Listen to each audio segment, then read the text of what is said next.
Not in any way paranormal, but creepy as fuck. I just remembered about it when I seen some other anon mention the curse of a war. About 13 or 14 and going back to school. It's September. On Scholars. That's a Bengali school bus, though anyone can ride it for non-Bengalis. People start talking about what they did during the summer. Someone mentions the man in the woods. Suddenly everyone starts talking about it and throwing theories around. Get someone to explain what's going on. They tell me that, allegedly, some young memers in the summer who were about 8 or 9 years old were playing. Some man, dressed as a bush, physically attacked them with a stick and threw them down the valley inside the woods, which, to be honest, is a pretty big drop. One of the memers told his mother, so she walked through the woods to see what was going on. Same thing happened to her, and a further 5 or 6 people. Always women walking dogs or kids. Call absolute bullshit. This unironically goes on for another month or so. One day, the Scholars is about to pull away from the bus stop. Kid, who always gets the bus, is missing. Hears someone on the bus shout to the driver to wait. Look out the back window. Kid is running from the woods with some guy in a full ghillie suit chasing after him with what looks like a nightstick. Honestly, it felt surreal. They eventually were caught. Some men used one of their kids as bait to lure him out, and then they beat the fuck out of him. It turned out he was some refugee from Kosovo. I don't think he got jailed for it though. It was literally mentioned once in the paper, and then completely memory holed around here. I've mentioned it to people, and they do remember, but they always say the same thing. I had forgotten all about that. They always need reminding of it. Unironically, just like I was after seeing that other anon's post. Here's one that was sent to me by an individual who wishes to remain anonymous. I've converted most of it to greentext for the sake of the thread. Keep in mind this happened during the Cold War, when tensions and paranoia ran high. My dad was part of an Aus Navy, and he and a bunch of others were sent to America as part of some Navy initiative. He did engineering work, which, he said, he could not tell me about for legal reasons. During this initiative, he's working frequently with the Coast Guard. One day they call him up. Apparently, there is an icebreaker that they had not heard from in quite a while. It was still broadcasting its location, and it has not moved in a long time. You want to come check it out with us? Dad says sure and tags along. 2 hours later, they reach the icebreaker's location. It was a smaller vessel, not like the heavier ones required for things like the McMurdo station, but still large enough to break through the ice and hold a sizable crew. But most of the crew were missing. Dad is let on board, goes down to the engine room. He sorts some shit out. I don't know what he did. I'm no engineer. The engines are back up and running, and Dad goes back up top. He asks around, curious to know what happened, but the crew is giving conflicting accounts. Some say it was bears, and others say wolves, but while they don't agree on the specifics, they do agree that most of the crew was taken. He said, I quote, "Most of these fellows were scared out of their fucking minds, and they had every right to be. They had mates taken by something that was on the ice, but they seemed to have no real clue what it was. Dad is eventually told to get back onto the Coast Guard vessel, and they shove off. Back at base, Dad is approached by his commanding officer and basically told to keep his mouth shut. He still has no idea what happened out there. He's got Defense Force ties, but the event is still a mystery to him." Here is a story about my attempt to photograph a crawler. Be me. Live in a small town in a northern part of the US. Around December of 2022, there had been crawler sightings in my town. It got to the point where some people were seeing 2 to 3 at a time every few nights. Don't believe the sightings at first, until one night, I am driving back from my shitty wagey job. Spot one walking along the road into the forest. It walked like both feet were nailed to a plank of wood. It was also gaunt, with long, spindly limbs. The thing was naked and had white/gray skin. Did not get a good look at its face. Doubt it was a homeless person or a drug addict due to how cold it was that night. Decide to try and get a photo. Come onto Act and ask for tips on cryptid photography. Get some good pointers about getting good camouflage and equipment. Best tip was to ask local hunters for advice. There are a few people who hunt for fun in my town, but most of them go to hunting preserves outside of the town. There are two dudes who do know how to hunt and have a good understanding of the area. I'll call them Martin and Jake. Martin is 30-ish, kinda shifty and quiet. He moved to the area back in 2016 after getting in trouble with some of the law enforcement down south. He now spends most of his days walking aimlessly around the town when not drunk in his RV. Jake is 63 years old and has lived in the town since before most of the roads were properly paved. His father used to take him hunting in the woods when he was a child. Both men know a lot about the area and agreed to help me get a few photos. They tell me they want to wait for the storms to subside and the snow to melt a little. Decided that February 28th would be a nice date to shoot for. Agree, and during this time they teach me useful stuff, like how to avoid detection by fox walking and making camo out of dead foliage. Slowly, sightings of the crawlers dwindle, and by late January, there was only a few sightings every 2 weeks. Weather was also pretty bad, so we moved the trip to the 1st of March. Day of the trip comes around.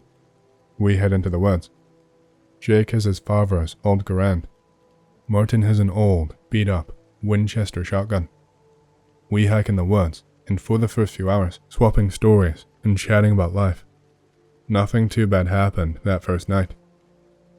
In the morning, we stumble across something odd. It was a wolf, or what was left of it. It stunk to high heaven, and its head and stomach were the only parts left. The rest of the day, we are more alert. No more fun stories after that.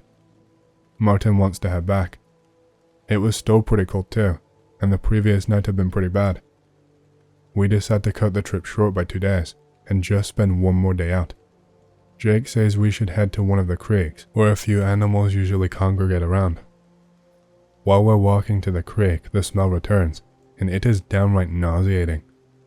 Martin starts to get vocal about wanting to head back. Jake also is starting to show concern. At this point, I felt maybe dicking around in crawler territory in wintertime was not the best of ideas. We decided that maybe it would just be best to head back to town and come back in the summer. On the way back, Jake says he knows a shortcut to where the van is. He says that there is this old stone path that leads us to the van. We follow, but something starts to feel off. My vision seems to feel off. The best way I can describe it is when an old camera struggles to catch up with rapid movement and everything is glitched. Martin starts saying something about his feet burning. Jake is basically dead quiet the whole time. Sun is starting to head down, and we are nowhere near the van. Ask Jake if we can sit down, and tell him how my vision seems fucked. Jake does not respond. He just keeps walking forward. I ask if he is alright. No response. Martin asks Jake if something is wrong. No response. My head feels like it is on fire at this point, and I just sit because I just want the pain to stop. Martin starts yelling at Jake, but Jake just keeps moving forward. Finally, Martin shoves Jake to the ground. Jake asks what happened. He says he doesn't know what's going on. My headache was starting to subside a little, but the sun was finally dipping below the horizon. Jake asks where we are. Martin asks Jake what he remembers. He says he remembered us heading to the creek, and then everything after that was a blank. We don't know what to do, and we start to panic. The sun goes down, and it is pitch black. This was the first time I realized how dark the night is, without any streetlights or cars. It was like staring at a wall. Could only see like 3 feet in front of me. It was also so cold that it felt like needles were being shoved into my face. Fumble through my bag and pull out a flashlight. While searching for a flashlight, I hear Martin tries his best to bring Jake up to speed. Find it, and before I can see anything, Martin goes quiet. Jake goes quiet too. For 10 seconds, it is completely quiet. No animals, no wind, Not even the sound of snow being crunched by footsteps. The smell hits my nose, and it completely overtakes my nose. Start to cough, and then look at Jake and Martin. They are pointing at something. Look to where they are pointing, and see something white pass cut through a tree. Martin screams, and points his Winchester at something. Jake starts to back away from Martin and towards me. Point the flashlight in the general direction of where Martin is pointing his gun. It's a crawler. Martin tries to fire his gun, but nothing happens. He tries again, and this time something does happen. The fucking gun explodes. Birdshot flies everywhere, and Martin falls to the ground. Ears are ringing. Everyone is screaming. Catch a glimpse of the thing. It's taller than any man I've ever seen. Skin is gaunt and colorless. Limbs are spindly, way too weak to support this thing. Face is almost featureless. Almost. I say almost because the eyes are the main feature. Black, like a shark or a dog's eyes. Stare into them, and I'm met with the worst feelings. It was like my mind went blank, and every thought was instantly replaced with pure negative energy. It was like staring into eternity. It was one of the worst feelings, and I am struggling to put into words what it was like. Loud bang fills the air. Jake has started firing the rifle and tells me to drag Martin. Martin is on the ground, writhing in agony, cursing and screaming about everything and everyone.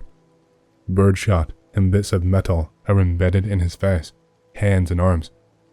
Help him get onto his feet as I hear a ping. The thing is gone now, and it's just us. The wind starts picking up again.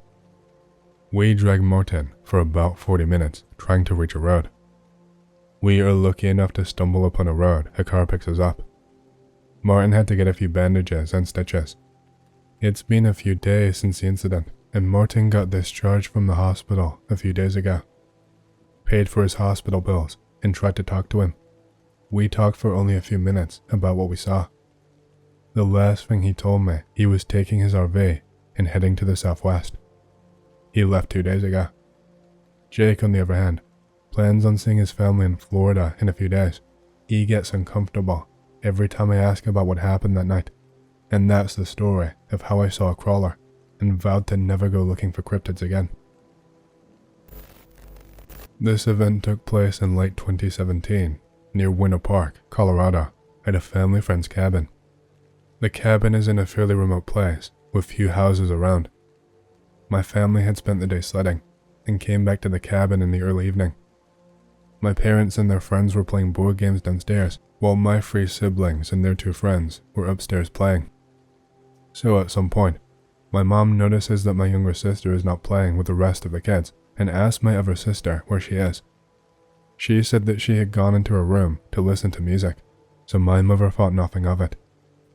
An hour or so goes by, and my mom still has not heard or seen my sister, which was unusual, as she generally would not pass up the time to play with her friends.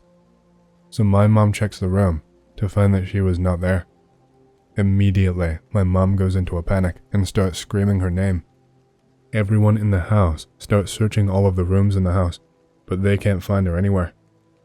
My mom then singles out my other sister and asks why she had lied about my sister's whereabouts. She claims she was being honest and that she had been listening to music. It's been about 2 hours since anyone has seen my sister. My mom goes outside to see if she can find her. Upon going outside, my mom tells me about the most horrifying thing she's ever seen. My sister is inside our car with her face plastered to the window, wide-eyed, screaming. My mom said it was like a horror movie. Everyone had assumed she had somehow locked herself inside the car. Not sure how a very intelligent 10-year-old girl would do that. Upon opening the door to the car and getting my sister out, my mom notices that she is not behaving normally and appears to be in some kind of a trance. They walk her inside and begin asking her questions about what had happened, but she does not respond to anything. She remains in this trance-like state for maybe an hour or 2, so my mother gives up and puts her to bed. In the morning, my sister appeared to be acting somewhat normal, but seemed to be shaken up. My mother then asks her how she ended up in the car, but she does not remember. She said she only remembered one thing. As she was locked in the car, She saw a man dressed all in black approach her. She said she was terrified and tried to get out of the car. Then the man in black came closer and told her that he would let her out, but she would have to do something for him. He held a black rose up to the window and told her to come out so he could give it to her. After this, my sister did not remember anything. After hearing the story, my mom went outside to look around the car. To her amazement, she saw a trail of footsteps going from the car out past the house and into the surrounding forest. No one had been playing or walking around the area before then, according to my mom, so she seemed very disturbed about the tracks. We still don't know what to think of this, but my mother said that the look on my sister's face in the car was sincerely terrifying. I'm not sure what actually happened that night.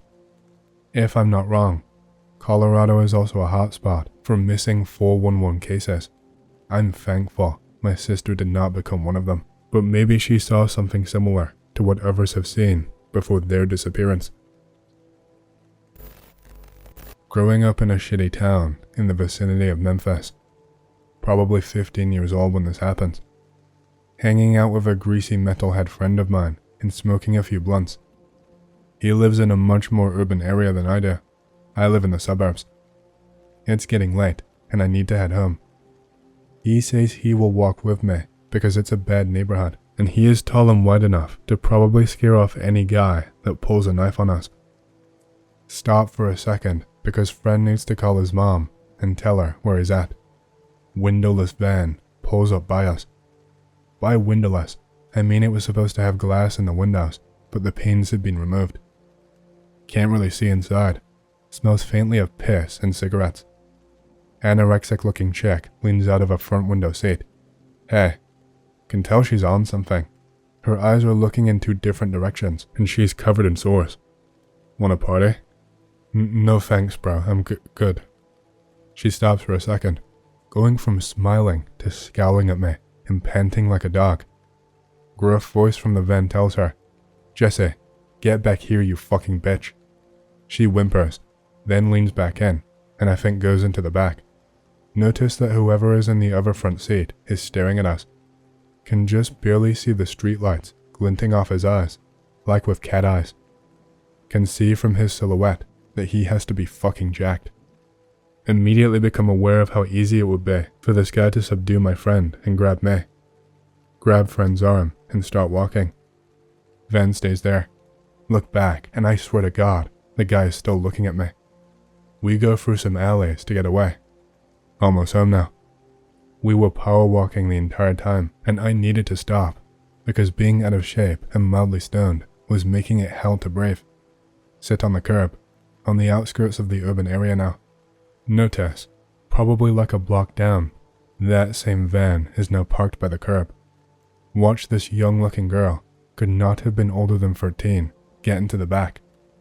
I swear to fucking God, I felt the driver stare at me as the van peeled off. That face went. Next day there's a few missing persons case on the news. That face went. One of them is the anorexic chick I saw, and one of them looks like the 13-year-old girl I saw. That face went. I could have been one of them. Here's a story of what happened to me recently, one night in the woods. In a woods on some 40 acres family owns with a buddy. North Alabama, some meth heads all around. Hiking around all day, tired as fuck. Decide to get camp set up off trail for tonight. Getting dark. Hurry and set up tent. No need for a fire, too lazy. Got MRE from buddy. Chow down on that delicious pork sausage, maple flavored. About to turn in for the night. All of a sudden, hear loud ass people coming down the trail. Flashlights bright as hell. Motherfuckers are trespassing. Glad we did not camp on the trail tonight. As they get closer, we hear them talking. Can't make out what they're saying. Buddy and I decide to move closer. Low crawl with SKS to nearby tree to get better eyes on. Buddy has a sweet M1A. Eyes on, but it's so dark. Has to be meth heads from down the road. 2 men, 1 woman. Fuckers know that they're not allowed on this land. We keep observing them. They build a fire. One has a shotgun. God, they brought a literal ton of shit. One appears to pull out a bag and syringes. Fucking meth heads. About to turn around when, beep beep beep, goddamn fucking walkie-talkie getting paged. Fuck. Buddy gives me that "you dumb goof" look. Immediately turn the fucking thing off. Hope we haven't been spotted. Meth head racked shotgun. Who the hell is out there? We stay completely still behind the tray. Meth head. I know you're out there, you bitch. Meth head fires off a shot in our general direction. Fuck, fuck, fuck. Meth head. Come on out, god damn it. Meth head fires another shot in our general direction. Buddy did 2 tours again. He whispers, bounding. Roger that, good buddy. Fire off their sides to scare, not kill. Tap buddy. He starts moving. I fire 5 rounds to their left. Meth head. What in the hell? Meth head fires shotgun several times in our general direction. Other men and women are trying to find us with their flashlights. Buddy in position. He fires 5 rounds to the right. I move as he does so. I fire 5 more rounds to the left, emptying my SKS. Buddy moves. He fires 5 rounds to the right. I move to his position. Agree to fall back to the house. 2-mile run through the woods. No sweat. Know these woods like the back of my hand. Get to house. Call sheriff's department. Deputies come. Explain what happened. They call for backup to go find the meth heads. Meth heads are gone. Their shit is everywhere. Buddy and I ain't cleaning that shit up. Deputies say they'll look for them. TLDR. I was in a fucking firefight with meth heads. Not my experience, but my dad's when he was around 9. Be my dad. Being babysat by great aunt in old as fuck house on a hill in bumfuck nowhere, Oklahoma. Playing on the couch in the living room. Looks out window and notices clouds building up on the horizon, but doesn't care because he is a kid. He is playing with his toy when he hears faint crackling and sees movement from corner of eye. Looks over to see this fucking orb float into the room from the window. Freezes in terror as he takes in the orb. It's between the size of a volleyball and soccer ball and floating loosely in the air. Bluish gray color with semi-defined edges. Interior looked like a mix of static and wispy tendrils like smoke. Orb slowly drifts further into the room and slows down at the entrance of the hall. Fucking orb rotates 90 degrees and meanders into the hall. Floats to the first room on the left and fucking phases through the closed door like it's not there. Shit's bricks. Orb phases through the room's back wall into the hall this time, sizzling like bacon as it moves through wall unlocked door. Gently floats further down the hall and stops at the second room. As though it were thinking, it hesitates at the door and continues down the hall like it decided it did not want to visit that room. At this point, my dad has had enough and finds the strength to shakily stand up from the couch. Orb stops in front of last room on the right and goes through the open door frame. Dad screams for great aunt in another part of the house, but she does not respond. Fuck this shit. Runs out of living room practically in tears, looking for great aunt. Finds her in mudroom and tells her about the orb. She brushes him off because he is a kid. Finally convinces her to go into the last room and look for it. Great aunt walks down hall and sees nothing. Gets pissed Dad wasted her time and beats his ass with a wooden yardstick. Fast forward to today. He can't decide which part was creepiest, the fact that an orb invaded the house or that it had a mind of its own. Red-eyed, red-skinned entity. Hey X, I don't visit often, but I have this memory that I want to share with you guys that has been vexing me since I was little. I am willing to answer as many questions as possible. I will tell my 2 stories in green text. Be me. I was around 7 or 9 years old at the time. I was with my parents in their room watching TV at the time. Dad tells me to go get water for him. I am at the 2nd floor of my house. Kitchen is in the 1st floor. Be little and have a fear of the dark, as most kids do. Decide to nut up and go on my mission to get water for my dad. Go down the stairs and start to feel something is off. I take a look around and there is nothing unusual or out of place. I think I am just being scared for no reason and proceed to go down the stairs and finish the mission. I reach the bottom of the stairs and turn on the lights in the dining room. I turn to look at the direction of the living room. I then notice a head peeking from the top of the couch staring at me. This thing, whatever it is, has a massive pale white head with a slimy texture to it and what looks like veins popping all over its head. Its eyes are red and large, some sort of like a grey alien, but the difference, besides the colour, was the white veins running to the centre of the eye, to the white dot pupils it had. After like 3 seconds of us awkwardly staring at each other, it recedes back into the couch. I then book it back to my parents' room in utter disbelief. As I was walking up the stairs, I was dredging to see the creature behind the couch, but of course, it was not there. I tell my dad what I saw, and he of course does not believe me. Dad blows me off as scared and gets the water himself. Pic related. Made this on MS Paint. This was my first encounter with this creature X. I will post the second story if you guys are interested. What the hell was that thing X? I am so stupid. Subject is supposed to read, white skinned, red identity. Sorry X. Second encounter. Be me. 16 to 17 years old. Moved to a different house. Be late at night. I am in my room laying in my bed on my PSP browsing 4chan. Yes, that's right, on my PSP. Anyways, I have my closet open. Closet is filled with clothes hanging, and my dresser in it. No room for anyone to fit or be in there without making a shit ton of noise if someone decides to move in there. My bed is in the corner of my room, and I was facing the rest of the room, and the closet is in front of where I am facing. Decide to look up from the screen of my PSP, and I see my white-headed red-eyed visitor again. I what the fuck internally. We stare at each other again for like 2 seconds, and it then retreats back in the closet. I realize something after the creature retreats. I am not afraid this time. Besides the initial surprise, I did not feel fear. I then remember the first time I saw this thing when I was younger and feeling afraid. Don't know what was so different this time. I then decide to take advantage of this feeling of lack of fear and decide to investigate the closet. Nothing there, of course. Feel courage and then decide to fall asleep. Be today. Be 27 years old. Have not seen this creature since. Any ideas, X? Be me. Live in rural New Zealand. 17 years old at the time. Me and my friends decide to go camping/hunting in the woods. All 3 of us wearing Fleckton camo.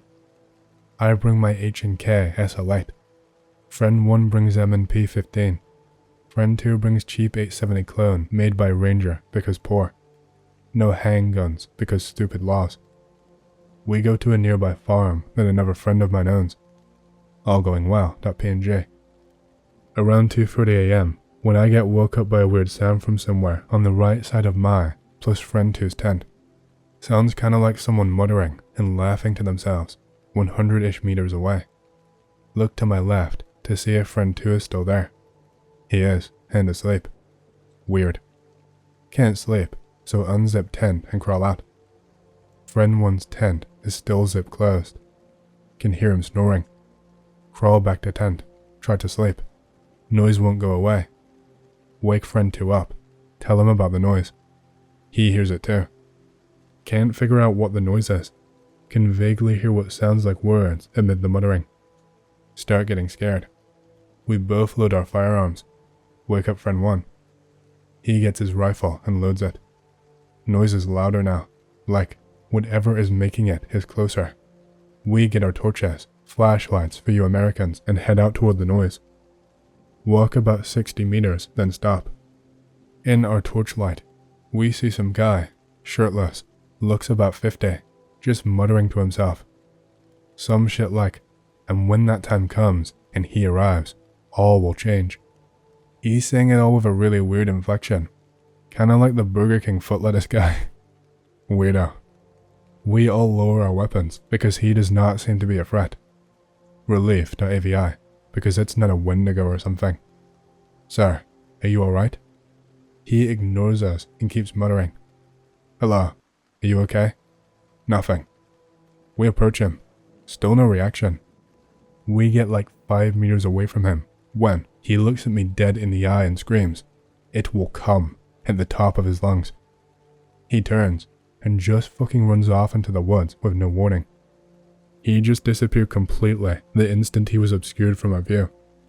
No sign of him. Search for a little while, but he is gone. Go back to our campsite. Continue our trip.